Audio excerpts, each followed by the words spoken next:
রাজন আপনার এই রাম শিরা যোগমিয়াতে থাকিব পৃথিবীতে চন্দ্র সূর্য থাকে মানে তোমার এই দানর মহিমা অবিরতভাবে প্রচার হব।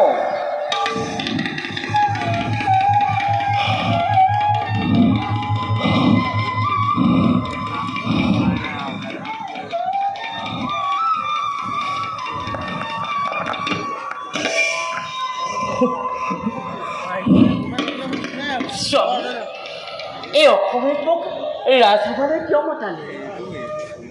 মোক দেখি আপুনি দলমুখৰে কিবা কৰি গৈছে। মোৰ কিবা দুখ নেকি? অপদাৰ্থ ৰজাময়, অপদাৰ্থ ৰজাময়, যিমান পাৰে সিমান মোক অভিশপ্ৰিয়া। কি কৈছে কিয় আপুনি ইমান মহাৰাজৰ এনেকুৱা অৱস্থা দেখি মোৰ বুকু ভাঙি গৈছে। আপুনি নিমখ আপোনালোকৰ এনেকুৱা অৱস্থা দেখি মই বৰ অস্থিৰ হৈ পৰিছোঁ।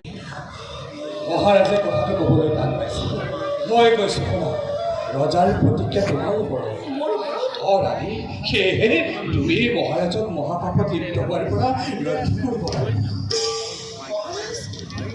মহাৰাজ কি সত্যতা বন্ধ হ'ল? তাক প্ৰকাশ কৰিব পৰা নাই। ৰাজ্যৰে কোনে কোনে অসহ্য বিপত্তি।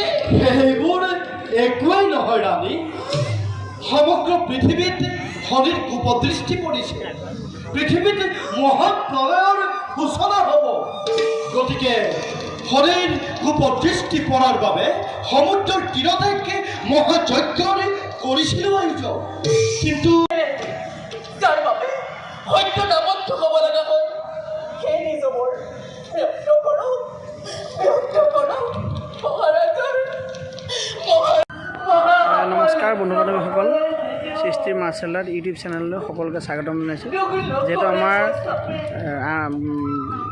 26 অক্টোবৰৰ পৰা সদৌ অসম ভিত্তিত ভাওনা প্ৰতিযোগিতা আৰম্ভ হৈ আছে। আজি দ্বিতীয় নিশাৰ প্ৰথম দিনা কাৰ্যসূচী অৱতাৰ নাট্যগোষ্ঠী গোলাঘাটৰ দ্বাৰা হাস্য অৱতাৰ পৰিৱেশন কৰি আছে। সকলোৱে মোৰ ভিডিঅ'বোৰ চাই কেনেকুৱা পালে লাইক কমেণ্ট শ্বেয়াৰ কৰি জনাব। লগতে মোৰ চেনেলটো যদি ছাবস্ক্ৰাইব কৰা নাই ছাবস্ক্ৰাইব কৰি দিব। ধন্যবাদ।